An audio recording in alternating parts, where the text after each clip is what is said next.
Bienvenida, bienvenido a El arte de existir, el podcast de Jorge Zentner.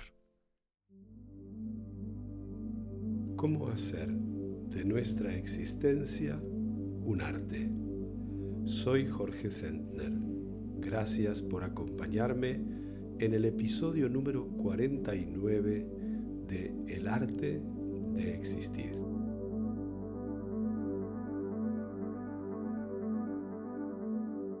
Al contrario de lo que muchas personas creen, la práctica de meditación no es un camino para evadirnos de las dificultades de la experiencia humana. No es un atajo para evitar lo que la vida nos puede hacer sentir. Bien al contrario, la meditación es una herramienta para afrontar esas dificultades y esas alegrías, para atravesarlas y trascenderlas en plena conciencia.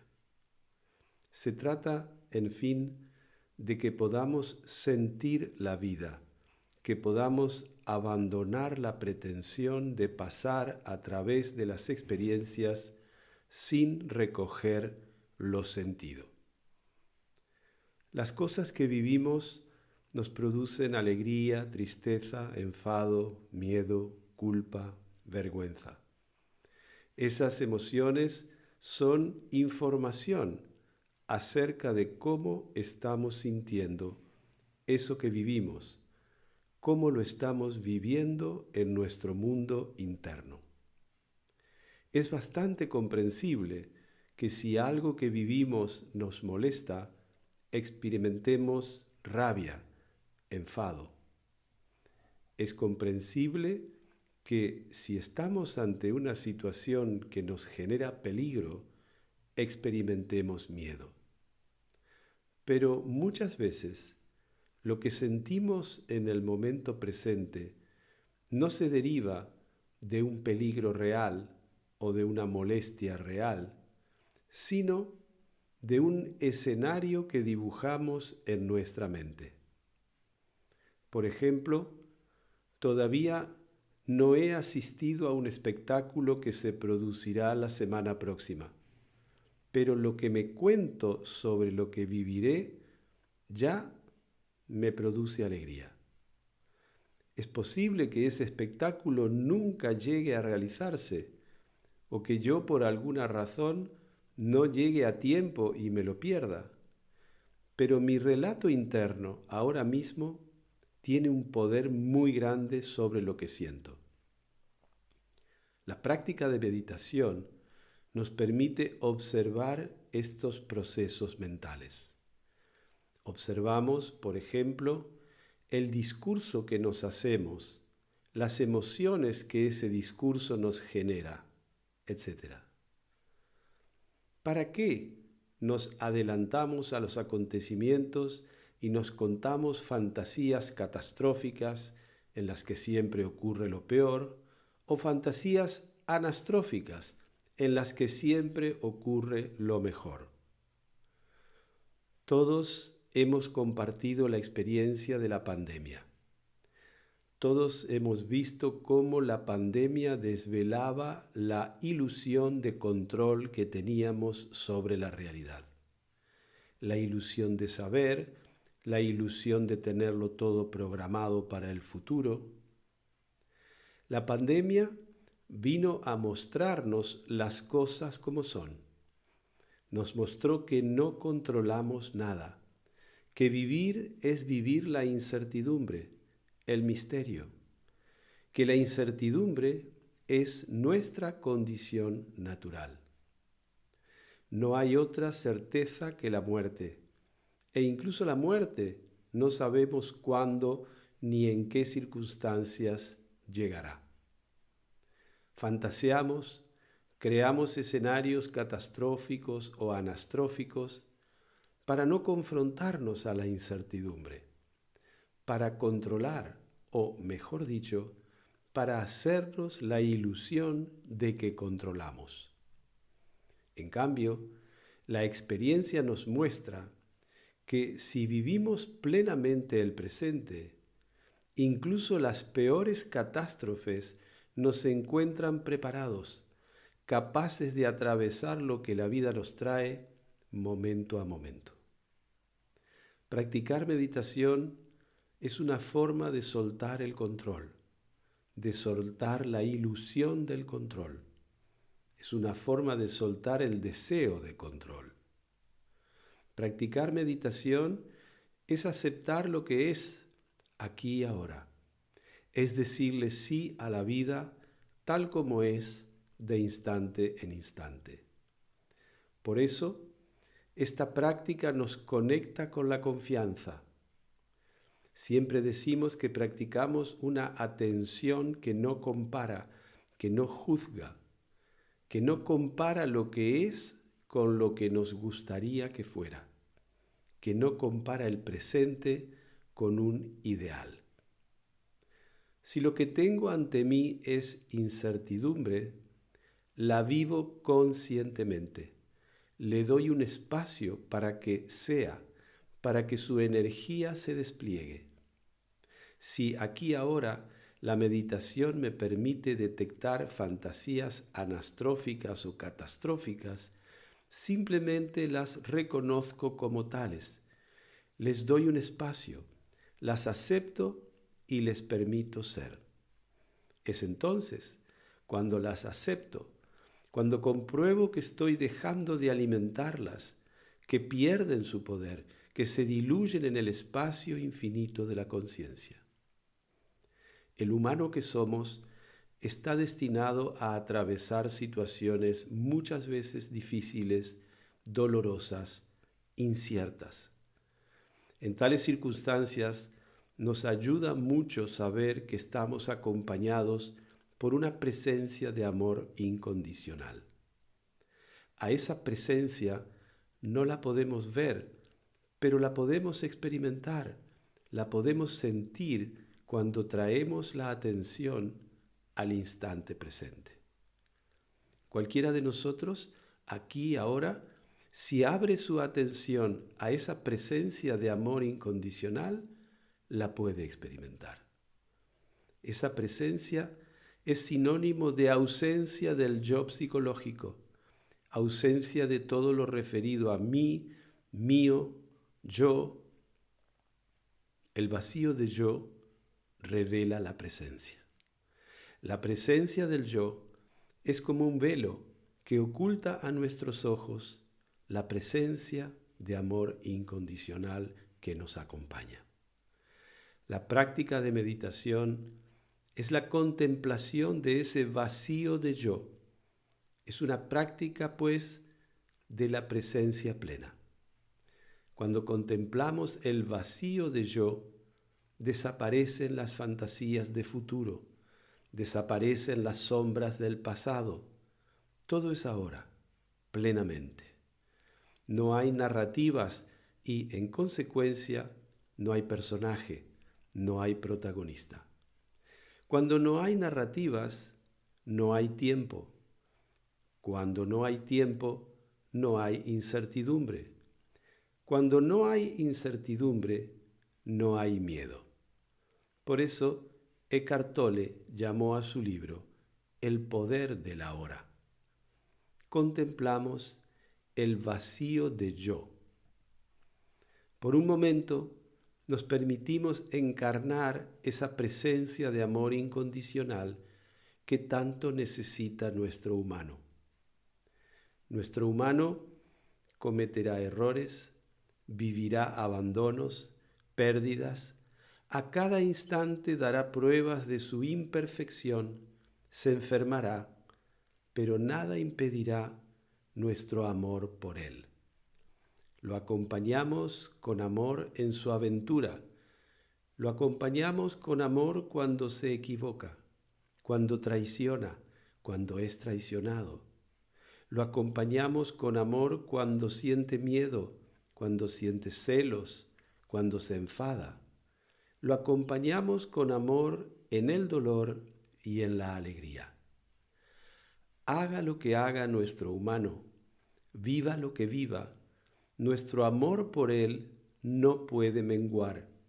somos esa presencia de amor incondicional. Nuestro humano no tiene que demostrarnos nada, no tiene que hacer algo especial para merecer amor. La práctica de meditación nos permite cultivar esta presencia de amor incondicional que hace de la incertidumbre una fuente de curiosidad, es decir, de alegría y ganas de vivir. En La Consulta, Jorge comparte su punto de vista sobre las situaciones que te causan sufrimiento en tu diario vivir. Escribe a La Consulta. Tu pregunta dice de ti más que cualquier afirmación. Vamos a explorarla. Tu pregunta es una puerta abierta hacia el misterio que encarnas. Atravesemos ese umbral. Coordina y presenta Davi Carneiro. Olá, Jorge. Olá, queridos oyentes. Hoy tenemos una pregunta de Martina. Y Martina nos dice, tengo una hija de 4 años. Hace unos pocos días murió nuestra mascota, un perrito que acompañó nuestra familia durante muchos años. Mi hija, Jorge, está devastada. Para muchos era solo un animal, pero para nosotros era un miembro más de la familia. ¿Algum conselho, Jorge, de como ayudar a un niño a pasar por este tipo de duelo? Desde nuestra posición de padres, ¿cómo podemos abordar este momento? ¿De qué manera hemos de acompañarles en este proceso? Bueno, tú sabes que en muchas familias dicen que es bueno tener mascotas porque ayudan a vivir las muertes. Justamente lo que le pasa a esta familia de Martina. Porque, claro, esta niña ahora está viviendo la falta de esa mascota. En muchos casos es la falta de un abuelo, de un tío cercano. Puede haber desgracias peores, ¿no es cierto? Todavía un padre, una madre, ocurren esas cosas. Y es verdad que los familiares mayores nos encontramos siempre ante este dilema de cómo acompañar a los niños en estas situaciones. Sin duda, cambia mucho la edad de los niños, porque como tú sabes, los niños tienen en sus procesos de desarrollo momentos muy diferentes. De hecho, cuando me recuerdo estudiaba psicología en Argentina, estudiábamos mucho un libro de un señor suizo que se apellidaba Hessel, que eran las etapas de desarrollo del niño. Y allí veíamos que no es lo mismo un niño de 3 años que un niño de 5 años. ¿Por qué? Porque en su evolución la criatura está desarrollando potencialidades y está cambiando radicalmente. Nosotros sabemos que entre 1 y 7 años se transforma mucho más una persona que entre los 7 y los 70. Entonces son momentos sumamente importantes y es por eso también que en psicología hoy en día se habla mucho del niño herido que todos llevamos en nosotros. ¿Quién es ese niño herido? Es una etapa de nuestro desarrollo como individuos. En ciertas etapas de nuestro desarrollo hemos recibido traumatismos, heridas emocionales de origen sumamente diverso y eso queda en nuestra memoria celular y en nuestra memoria emocional. Por ello es que para sobrevivir a esos traumatismos, entre otras cosas, nosotros desarrollamos lo que se llama una personalidad o un carácter que no deja de ser una sumatoria de estrategias que el niño despliega para poder atravesar estas situaciones tan dolorosas como pueden ser muchas veces una pérdida, un abandono, una falta de atención, ya no hablemos de un abuso, cosas más graves todavía. Para volver a este hecho de lo que Martina nos está preguntando, en lo ideal, los padres quisiéramos ahorrarle a nuestros hijos los traumatismos de la vida. Pero claro, esta es una ilusión.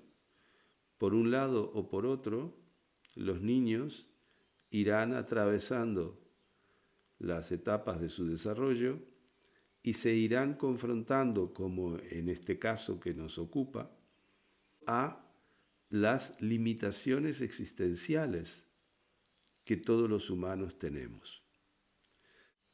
¿Cómo ayudarlos? Nosotros tenemos algún episodio del podcast dedicado a las limitaciones existenciales. En este caso estamos hablando sobre todo de la finitud, pero también de la imperfección, también de la soledad. En fin, cuando hablamos de limitaciones existenciales, las desplegamos, pero en realidad todas podrían ser una. Se dan siempre todas al mismo tiempo. ¿Y qué es lo que hemos aprendido o deducido sobre las limitaciones existenciales? Que es necesario aceptarlas. Cada padre tendrá la inteligencia natural, la habilidad para ayudar a su hijo a aceptar las limitaciones existenciales. Todo el apoyo que les podemos dar va en esa dirección. No se trata de contarles un cuento de hadas, simplemente todo padre evalúa en qué momento se encuentra su hijo, hasta dónde su hijo puede acceder a un discurso de apoyo, a un abrazo, a una presencia, ¿verdad? Yo creo que eso es algo instintivo. Y luego, lo que ayuda muchísimo en esta relación con los niños es que nosotros aceptemos, los adultos, las limitaciones existenciales. Porque es desde ahí que les vamos a poder dar apoyo para que los niños también lo acepten. Evidentemente, con un discurso muy diferente al que puede escuchar un adulto, con unas palabras distintas, con una narrativa adecuada a la edad en que se encuentra el niño, pero siempre desde nuestro punto de plena aceptación a las limitaciones existenciales. Porque si en nosotros quedan rastros de resistencia, de negación, de rebelión contra nuestra propia condición humana, será muy difícil poder transmitirle al niño esta necesidad de aceptar. Claro que en los duelos la aceptación no es sino la última etapa del proceso. Antes pasamos por otros momentos que son momentos en los que nos negamos los hechos, en los que nos enfadamos, en los que nos sentimos culpables. Hay toda una serie de tránsitos inevitables para poder integrar a nuestra conciencia la ausencia de un ser querido, de un ser próximo. Da igual si es una persona, un perrito, como en este caso. A veces con los niños ocurre con los objetos.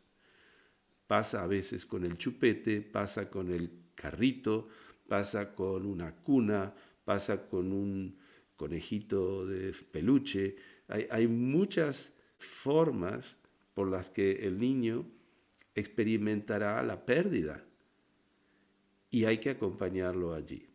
Entonces, allí es donde tenemos nosotros que adecuarnos a la etapa de desarrollo en la que el niño se encuentra y sobre todo abrirle un campo de expresión.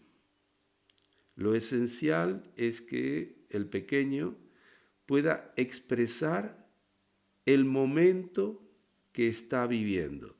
Si es un momento de rabia, que tenga la posibilidad de compartir esa rabia, de no decirle que no se tiene que sentir así, de no ponerlo en una situación de indignidad por lo que siente, de transmitirle que tiene pleno derecho a vivir esas emociones y a expresarlas, y sobre todo que hay un espacio en la que puede compartirlo, en la que no se lo queda dentro. Tiene que llorar, hay que acompañarlo en el llanto, hay que apoyarlo para que pueda llorar eso, para que pueda lamentar la pérdida. También es muy importante, así como los humanos hacemos rituales mortuorios, también es muy importante acompañarlo con rituales, con cartas de despedida, con dibujos, con un acto, con un hecho que marque la situación, que él viva con todo su cuerpo esa despedida, en este caso de esa niña. Hay muchos elementos que el propio sentido común de acompañar a una persona que sufre nos van a ir dictando. Lo más importante para los padres, y lo más difícil a veces, es admitir que su niño sufrirá. No podemos pedir que un niño, ya no digamos una persona adulta, pero que cualquiera, cuando tiene una pérdida, sufra. Eso es parte de la experiencia de la vida. No podemos ahorrarle ese sufrimiento y no es sano ahorrarle ese sufrimiento. Naturalmente, acompañándolo para que no lo sufra en soledad, para que lo pueda expresar, para que se sienta digno con su sufrimiento, para que no desconfíe de sus emociones, para que no desconfíe de su sentir, sino apoyarlo en todo eso, darle un contexto. Todas estas cosas hacen que nuestra propia aceptación se exprese. Es la aceptación plena de nuestra condición. Y parte de nuestra condición de seres humanos es sufrir por estos desgarros, por estas pérdidas, por esta finitud que la finitud de los otros nos pone de frente. Porque no olvidemos que los humanos solo vivimos la experiencia de la muerte de los demás y la vamos viviendo a lo largo de la vida. Y entonces, este ir viviendo la experiencia de la muerte de los demás es lo que nos prepara para poder vivir con la certeza de nuestra propia muerte. No olvidemos que esta certeza es la única certeza que nos acompaña a lo largo de la vida. Tenemos que ir como adaptando nuestra conciencia a esta evidencia, a esta certeza. Yo creo que ese sería el resumen de las maneras en que esta mujer, Martina, podría ir acompañando a su niña en este proceso de pérdida, de duelo. Sobre todo, hacer un trabajo interior de profunda aceptación de la condición humana. Ella y su compañero, el padre de la niña, quien sea, para poder energéticamente estar presente con la niña desde un lugar de aceptación, de acogida y sobre todo de reconocimiento de que no podemos pasar por la vida sin sufrir, que eso no es algo malo. Lo que podríamos llamar malo, entre comillas, para hacer algún tipo de distinción, es cuando nos quedamos clavados en el sufrimiento, cuando no vivimos ese proceso de tránsito por distintas emociones. Eso sí que no es sano, eso sí que nos hace daño. Acompañar a alguien en un proceso de pérdida significa acompañarlo y facilitarle ese tránsito por las distintas etapas del viaje emocional. La persona tiene que integrar en su conciencia que algo que estaba en su vida deja de estarlo en una cierta dimensión, que sería lo relativo, para pasar a integrarse en otra dimensión, que sería lo eterno.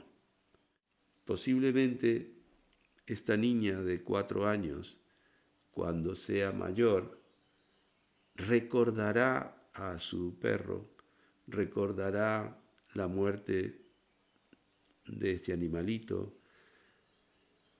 Habrá en ella una presencia de ese vínculo, de la misma manera que habrá en ella una presencia de ese proceso de asimilación de la pérdida. Y eso le ayudará también a vivir con el sufrimiento necesario, con el sufrimiento inevitable, la integración a su conciencia de esta pérdida. Y digo sufrimiento necesario porque sin una dosis de sufrimiento, nuestra conciencia no se transforma en esa dirección. Necesitamos pasar por allí para cambiar la concepción que tenemos de nosotros mismos y de la concepción que tenemos del mundo. Pensemos bien, un duelo, una pérdida, implica cambiar nuestra situación en el mundo. Algo que estaba en nuestra cosmogonía deja de estarlo. Esto solo es tan fuerte como el nacimiento de alguien. Es decir, que antes no estaba en el mundo y de pronto entra en el mundo. Entra en el mundo de lo real, pero entra también en el mundo de lo simbólico y entra también en el mundo de lo imaginario. Y lo mismo la salida. Por lo tanto, no es banal que algo se incorpore a nuestra vida, como que algo salga de nuestra vida. Es lógico que para que se genere esa transformación, esa asimilación, tengamos que pasar por un cierto grado de conmoción interna. Y eso es lo que nos va dictando esos distintos pasos por los que poco a poco nos vamos transformando, vamos empezando a ser otra persona.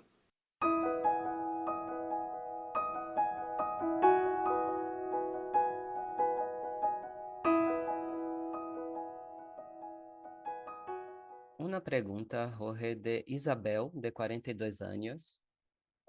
Muchas gracias, Jorge, por tu podcast. Me resulta siempre muy útil. Me gustaría comentar que incluso antes de empezar a praticar o budismo, sempre me ha interessado o estilo de vida monástica e as tradições como a tailandesa del bosque e o Theravada. Sin embargo, como sou uma praticante laica, não me he aproximado destas tradições que são essencialmente monásticas e me envolvi ao Zen, já que se pode ser um Zen budista laico.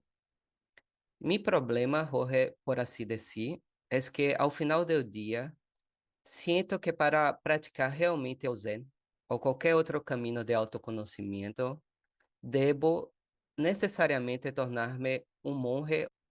Assim que desde que he estado praticando em sério o Zen, he estado coqueteando com a ideia de convertir-me em monge.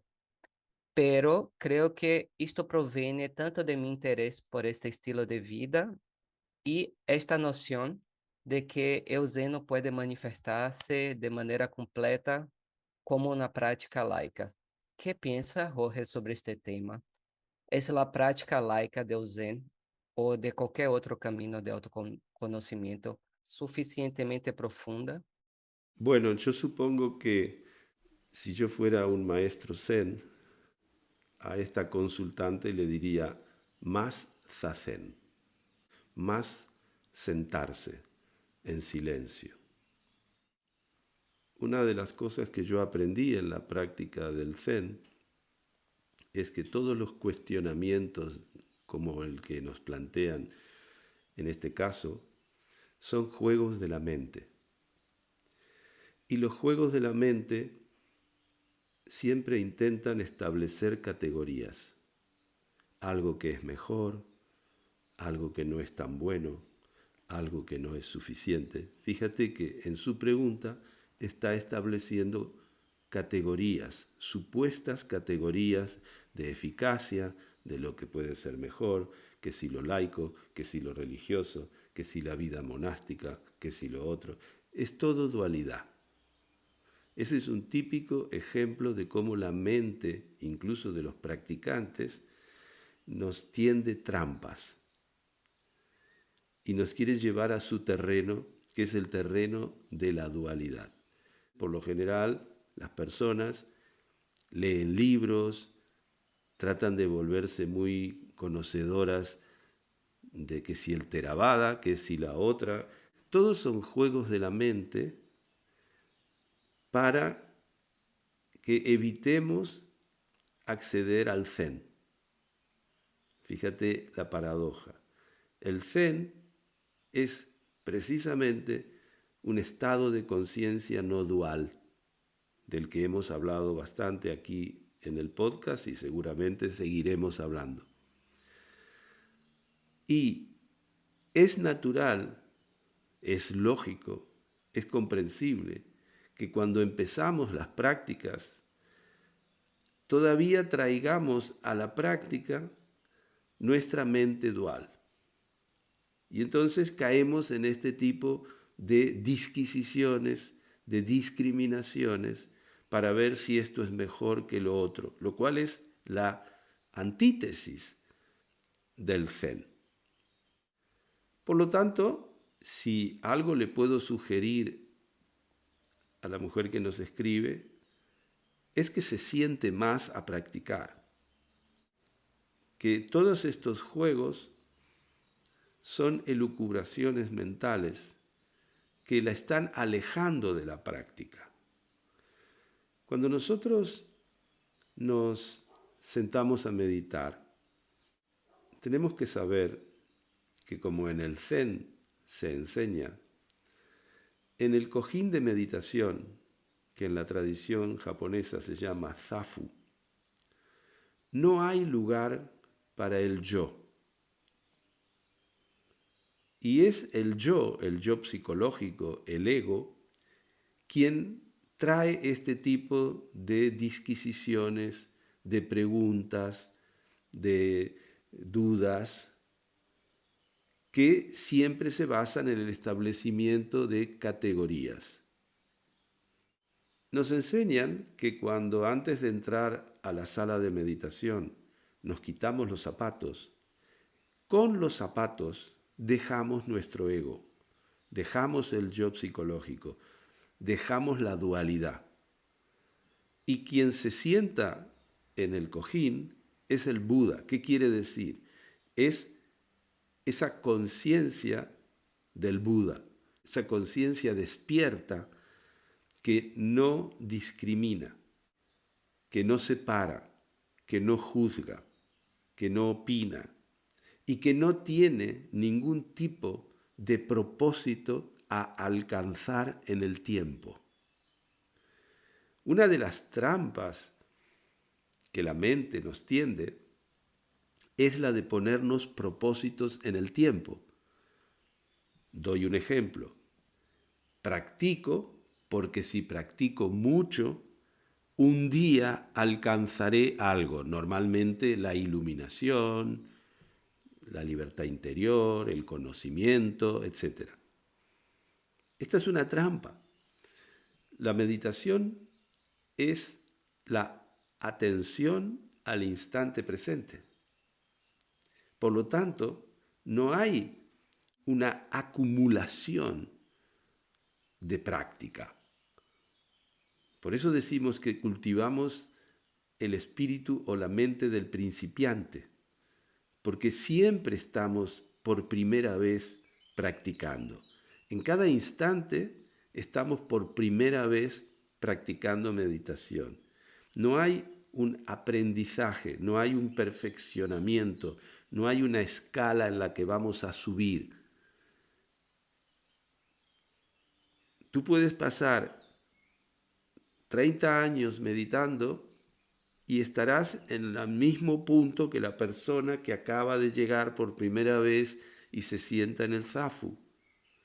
Porque es el instante presente la puerta de entrada a esta cosa que se llama meditación, que se llamaba Chan en China, que se llamó Zen en Japón, que se llamó Dhyana antes en India,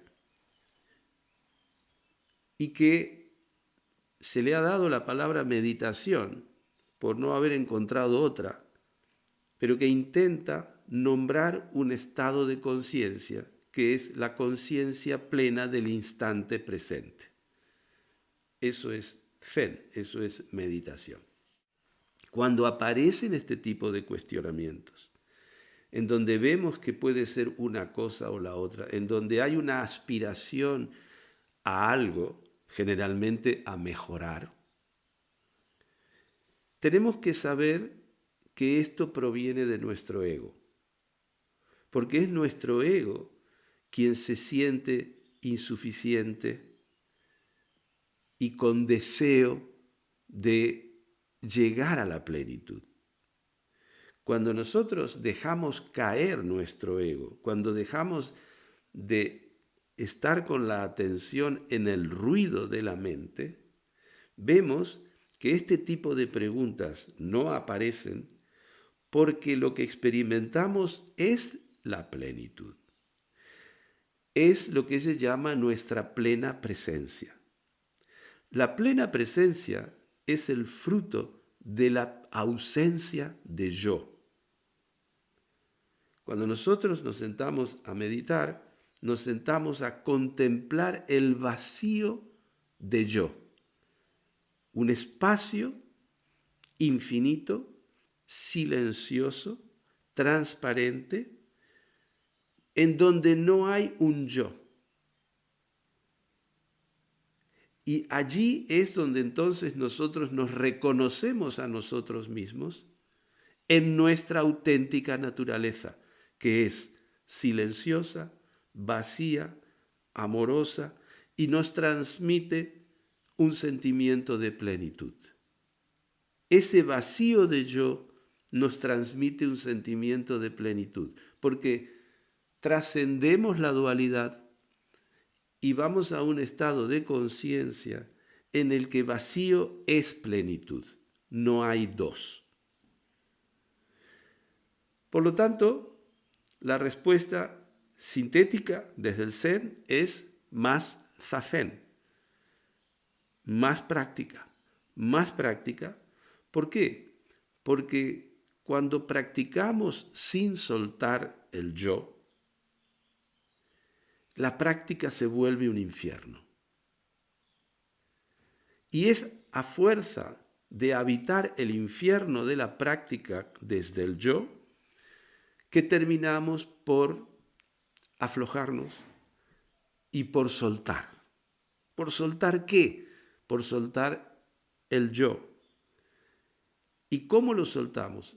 Lo soltamos soltando todo este tipo de jueguitos de la mente egoica que quiere mejorar, que quiere alcanzar algo en el tiempo cronológico futuro, que quiere aprender, que quiere cambiar. Todo eso es lo que nosotros, al sentarnos a meditar, necesitamos soltar. Y o lo soltamos pronto, y entonces la práctica es una delicia, o caemos en lo que el Buda Shakyamuni llamó el apego, que es uno de los orígenes del sufrimiento inútil. ¿El apego a qué? El apego al yo, el apego al ego. Es cuando nosotros soltamos esta identificación con una representación mental que nosotros encarnamos lo que llamamos la conciencia de yo soy. Aquí ahora yo soy. Entonces ya no puedo establecer categorías si yo soy monje o no soy monje, si yo soy bodhisattva o no soy bodhisattva, si yo he practicado mucho o no he practicado mucho, si yo soy principiante o soy un practicante veterano. Todas esas categorías son del ego. Cuando nosotros dejamos caer toda categoría, cuando encarnamos una atención plena que no juzga, allí lo único que aparece en nosotros es la conciencia de ser. Y somos plenamente aquí ahora. El instante presente es la puerta de entrada a esta conciencia. La atención es la llave que abre esa puerta. Por eso practicamos la atención al instante presente. Como ves, no entro a explicar nada sobre la vida monacal, sobre la ilusión de que si me alejo del mundo voy a poder profundizar más en la práctica, sobre la importancia de la comunidad de meditadores. Todo eso sería entrar en el juego de la pregunta. Y lo que estoy tratando es precisamente de evitar caer en la trampa de la mente para transmitirle a esta persona que esté alerta a estos jueguitos del ego que quiere saber, que quiere mejorar, que quiere aprender, que quiere mantenerse en la prisión de la dualidad y que le impide ver las cosas como son. Es decir, que todo es uno, que todo está interconectado y que todo es impermanente.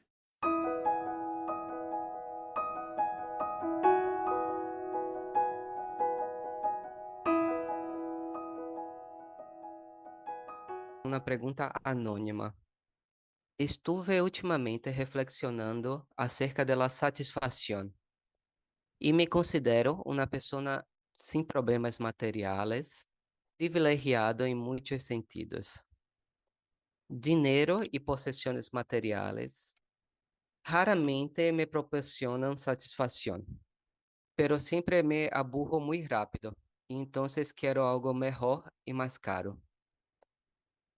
¿Por qué, Jorge, crees que hay personas que se sienten satisfechas con muy poco y otras, como yo, no pueden encontrar la satisfacción mismo con tantos privilegios?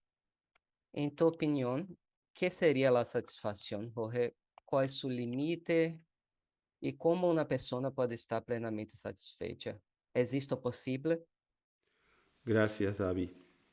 Bueno, este es un tema amplísimo del que ya hemos hablado algunas veces en la consulta, porque otros consultantes han expuesto dudas parecidas. En la pregunta, esta persona que nos escribe habla de una insatisfacción que no se colma materialmente? Bueno, lo primero que es obvio es que su insatisfacción no es del plano de lo material. Por lo tanto, por muchos coches que él siga cambiando o ella siga cambiando, no encontrará satisfacción, dado que no es de ese orden lo que le está faltando. Sin duda, está vibrando en una energía de carencia y que lo material no le puede apagar esa sed. Por lo tanto, lo más obvio sería dejar de buscar en el plano de lo material aquello que lo material no puede satisfacer. Luego, él está o ella está hablando de que no le dura, se aburre. En la respuesta a la pregunta anterior, hablábamos justamente de la impermanencia de todos los fenómenos. No puede durar porque la satisfacción es una experiencia. Uno se siente satisfecho. Y lo natural es que eso no dure. Por lo tanto, conocemos la satisfacción porque conocemos la insatisfacción. Es en el juego de esas polaridades donde nosotros atravesamos la experiencia. Si estuviéramos siempre satisfechos y plenamente satisfechos, no conoceríamos la satisfacción. No sabríamos lo que es eso. Sabemos lo que es la satisfacción porque tenemos momentos en los que no estamos satisfechos o plenos. Movilizamos una cierta energía para ir hacia la satisfacción, que naturalmente no durará y que volverá a generar el ciclo. ¿En dónde podría buscar esta persona la satisfacción que busca si no es en lo material? Si lo busca en lo material, lo busca en lo impermanente, lo busca en lo que se acaba, lo busca en lo que cambia. Si por ese lado ya descubrió que la cosa no se resuelve, tendrá que ir a buscarlo allí donde esto se encuentra, que es en el instante presente, y que no dura. Si no es en un tiempo cronológico, tendrá que ser en un tiempo no cronológico, que sería el eterno ahora. Por lo tanto, es a través de la atención al presente como nosotros podemos entrar en ese territorio que explicábamos en la respuesta anterior, de vacío, que es también plenitud, decíamos. Esta persona que nos escribe está buscando una plenitud que lo material no le brinda y que si se lo brinda por instantes, luego rápidamente se desvanece. ¿Qué quiere decir que se aburre? Que tiene miedo. El aburrimiento es esencialmente miedo al vacío. Esta persona ha tratado de llenar ese vacío con objetos. Y una vez que lo llena con un objeto, se da cuenta que el vacío persiste y le da miedo otra vez confrontarse al vacío, se aburre. Entonces cambia de coche, cambia de marca, cambia de modelo, cambia de cosas. Tal vez hace otro viaje, tal vez se compra otra cosa. Pero vuelve a encontrarse con el vacío. ¿Por qué? Porque está viendo que el vacío es lo opuesto a la plenitud. El vacío es lo opuesto a lo que él busca. Y la paradoja es que la plenitud se encuentra yendo hacia el vacío. En el vacío es donde encontrará la plenitud. Pero ya no es el vacío de los coches, sino el vacío del yo que se identifica con el propietario del coche. Mientras él se identifique, o ella, como propietaria de algún objeto que debe darle la plenitud, evidentemente estará en la carencia, porque seguirá en la identificación con su ego, y su ego es esencialmente carente y experimenta el miedo. Lo que esta persona está buscando es amor. Y no va a encontrar el amor en lo relativo, sino que lo va a encontrar en su corazón, lo va a encontrar en el instante presente, lo va a encontrar en su verdadera naturaleza, es decir, cuando resigne la identificación con su ego o yo psicológico. Parece fácil la fórmula. La plenitud ya está aquí y siempre está aquí, solo que nosotros no contactamos con ella porque no contactamos con nuestra verdadera naturaleza, que es vacía. En lugar de contactar con quien de verdad somos, contactamos y nos identificamos con un constructo mental al que llamamos yo. Y mientras sigamos identificados con ese yo que tiene una cierta cantidad de dinero, que tiene unos estudios, que tiene algún coche, que tiene un cuerpo, todo ese yo que tiene o que hace, siempre nos abocará a la carencia y a la insatisfacción. En cambio, si nosotros dejamos caer la identificación con ese yo psicológico, con ese constructo al cual estamos identificados y con el cual nadie se puede relacionar, porque no tiene esencia, no tiene realidad para los demás. En ese momento en el que dejamos caer eso, contactamos con el yo soy, con ese vacío que es también plenitud y que es del instante presente. Si nosotros queremos capitalizar la experiencia de ser y que esto dure, volvemos a una intención egoica, volvemos a querer que lo impermanente se vuelva permanente, volvemos a no aceptar la vida tal como es, volvemos por lo tanto a no aceptarnos a nosotros mismos tal como somos y retornamos al sufrimiento que nos produce esta insatisfacción, esta falta de plenitud, esta carencia, este vacío que se nos presenta como un vacío árido, como un vacío seco, como un vacío que nos da miedo, que nos aburre y que entonces nos lleva a buscar formas de evitarlo. Y lo evitamos de millones de maneras. Muchas veces trabajando, muchas veces a través del ocio, de un ocio compulsivo, del ruido, del consumo de sustancias, de adicciones, cualquier cosa con tal de no quedarme a solas con el vacío, de no quedarme conmigo mismo, en silencio, contemplando este espacio vacío que paradójicamente me produce esta sensación interna de plenitud.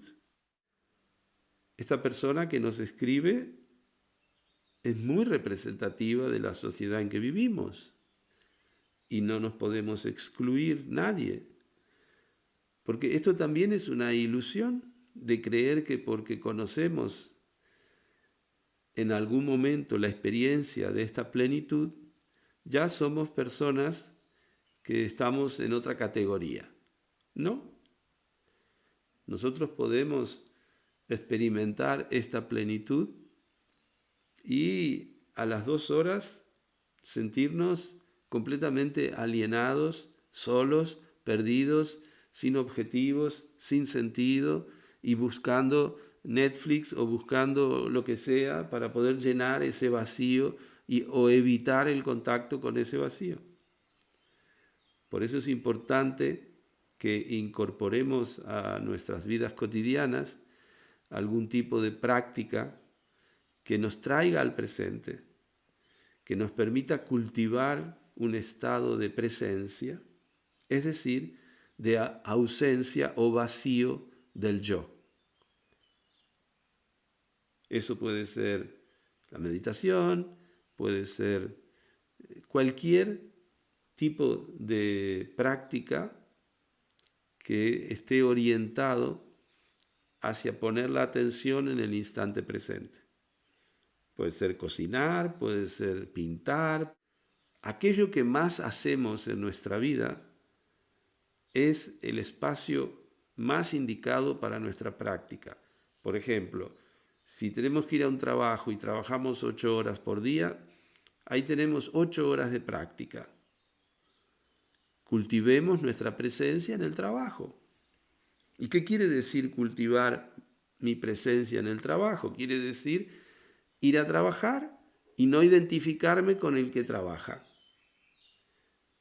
Máximo compromiso con mi trabajo, mínima identificación. Y si luego tengo que ir al súper, lo mismo. Ir al súper es una oportunidad para practicar la atención. Hago mi compra, soy eficaz, satisfago una serie de necesidades que tengo, pero no me identifico con el que está comprando en el súper. Yo no soy eso, yo soy.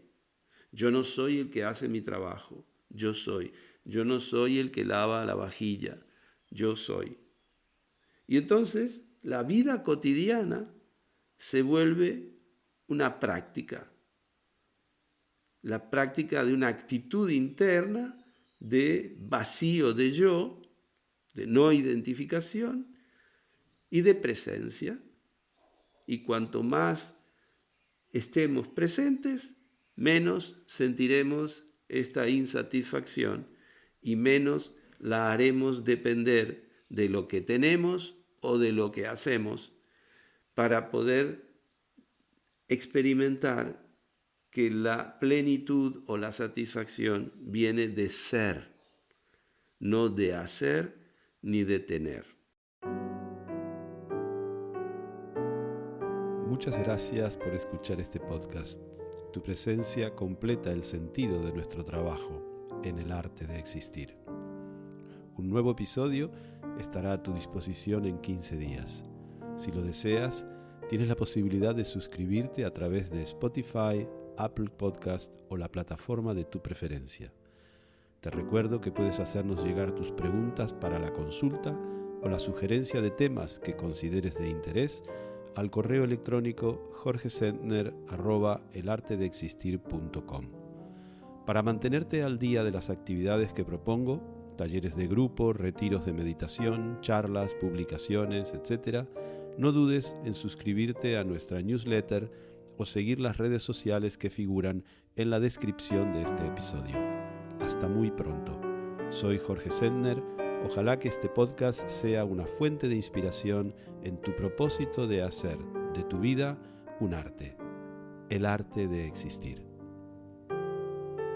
El arte de existir. Mesa de redacción, Davi Carneiro. Música y edición de sonido, Antonio Mazzei. Imágenes y grafismo, Mariona Cabasa. Producción y coordinación general, Bruno Gargiulo. Locución, quien les habla, Manu Fullola. Dirección y presentación, Jorge Sentner.